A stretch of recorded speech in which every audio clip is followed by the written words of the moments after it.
Stalin uncle என கிண்டல். மதுரை உரையால் சர்ச்சையை கிளப்பிய விஜய். தமிழக வெற்றிக் கழகத்தின் மதுரை மாநாட்டில் விஜய் பேசிய உரை பல்வேறு தலைப்புகளை தொட்டது. திமுக மீது தாக்குதல், ஸ்டாலினை அங்கிள் என்று கிண்டல், எம்ஜிஆர் மற்றும் விஜயகாந்த் குறித்த குறிப்புகள், இஸ்லாமியர்களை சார்ந்த உரைகள், மோடி மீது விமர்சனங்கள் என பல்வேறு கோணங்களில் அவர் பேசினார். எம்ஜிஆர் விஜயகாந்த் ரசிகர்களை கவர சில வார்த்தைகள், இஸ்லாமியர்களை நினைவில் கொண்டு 2 வரிகள், திமுகவை விமர்சிக்க ஸ்டாலினை அங்கிள் என்று குறிப்பிடுவது போன்ற சினிமா பாணி பஞ்ச் வசனங்களாகவே அவரது பேச்சு அமைந்தது. ஆனால் திட்டமிட்டு கிண்டலாக பேசியிருந்தாலும் உரையின் ஆழம் குறைவாக இருந்தது. மேலும் மா நா என்ற சொல்லை பயன்படுத்திய விதம் நிகழ்ச்சியில் இருந்த பெண்களுக்கு சங்கடத்தை ஏற்படுத்தும் வகையில் இருந்தது. நேற்றைய விஜய் உரையில் பல முக்கிய அம்சங்கள் தவறவிடப்பட்டதாக விமர்சனம் எழுந்துள்ளது.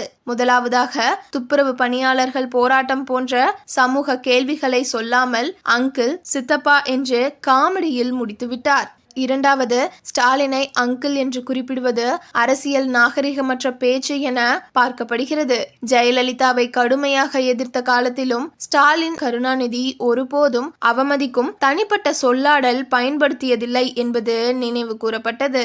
மூன்றாவது, சமீபத்தில் ராம்குமார் மரணம், கவின் மரணம் போன்ற முக்கிய விவகாரங்கள் அரசியலில் எழுந்த போதிலும் அவற்றை பற்றி பேசாமல் விட்டார். நான்காவது, வாக்காளர் முறைகேடு, ஓட்சோரி விவகாரம் குறித்து விஜயிடம் ஒரு சொல்லாவது எதிர்பார்க்கப்பட்டாலும் அது அவரது உரையில் இடம்பெறவில்லை. ஐந்தாவது, அதிமுகவை தாக்கும்போது அவர் ஆழமாக விவரிக்கவில்லை. சினிமா வசனம் போல ரைமிங் டைமிங் பேச்சில் மட்டுமே முடிந்துவிட்டது.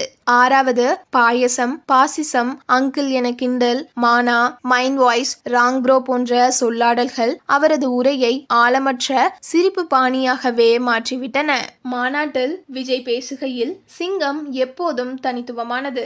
அது கர்ஜித்தால் எல்லா திசையும் அதிரும். சிங்கம் வேட்டைக்காக மட்டுமே வரும், வேடிக்கைக்காக அல்ல. அது தனியாக வந்தாலும் ராஜாவே, கூட்டமாக வந்தாலும் அதே ராஜா என என்னுடைய கூட்டத்தில் லட்சக்கணக்கில் மக்கள் வந்துள்ளதால் விஜய் இருக்கிறார் என்று தவறாக எண்ணாதீர்கள். இந்த கூட்டம் வெறும் ஓட்டாக அல்ல, வரவிருக்கும் தேர்தலில் மக்கள் விரோத ஆட்சியை வீழ்த்தும் வேட்டையாக இருக்கும். என் அண்ணன் புரட்சி தலைவர் விஜயகாந்த் மதுரையையே சேர்ந்தவர். அவரை நான் மறக்க முடியாது.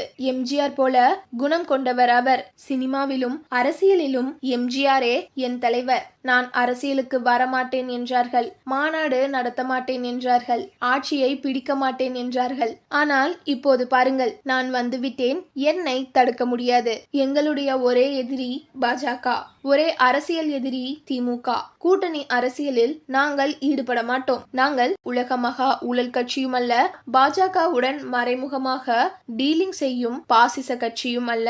தாவேகா அரசியல் உண்மையானது, நல்லது, உணர்வு பூர்வமானது. 2026 தேர்தல் திமுகவுக்கும் தாவேகாவுக்கும் இடையில்தான், வேறு யாரும் இல்லை. நீட் தேர்வு மாணவர்களின் உயிரை பறிக்கிறது. அதை பார்க்கவே மனசு வலிக்கிறது. மோடிஜி, இதுதான் உங்கள் ஆட்சியா? மக்கள் சக்தி இல்லாத ஊழல் கட்சிகளை மிரட்டி கூட்டணியில் சேர்த்து கொண்டு 2029 வரை ஆட்சி நடத்தலாம் என்று நினைக்கிறீர்களா? தாமரை இலையில் தண்ணீர் ஒட்டாதது போல தமிழக மக்களும் உங்களை ஒட்ட மாட்டார்கள். நீங்கள் ஆட்சிக்கு வந்தது மக்களுக்கு நல்லது செய்யவா அல்லது இஸ்லாமியர்களுக்கு எதிராக சதி செய்யவா? மோடியே, மக்களை ஏமாற்றியது போதும். திமுக பாஜக ரகசிய கூட்டணி வைத்துள்ளது. ஒரு ரெய்டு வந்தாலே உடனே டெல்லிக்கு பறக்கிறார்கள். Stalin uncle, very very worst uncle. Madurai கிழக்கில் நான் போட்டி என கேட்டவுடனே மக்கள் ஆரவாரம் செய்தார்கள். ஆனால் நினைவில் கொள்ளுங்கள், 234 தொகுதியிலும் தளபதி விஜய் தான் வேட்பாளர். இந்த முகத்துக்காக நீங்கள் வாக்களித்தால் உங்கள் வீட்டில் உள்ள வேட்பாளர் வென்றது போல. மற்றவர்கள் மார்க்கெட் போன பின்பு அரசியலுக்கு வந்தவர்கள். நான் அடைக்கலமாக வரவில்லை, படைக்கலமாக வந்திருக்கிறேன். மக்கள், நீங்கள் தான் உண்மையான ராஜா. நீங்கள் தான் தீர்மானிக்க போகிறீர்கள் உங்கள் தளபதி யார் என்பதை என்று விஜய் தனது உரையில் பேசியுள்ளார்.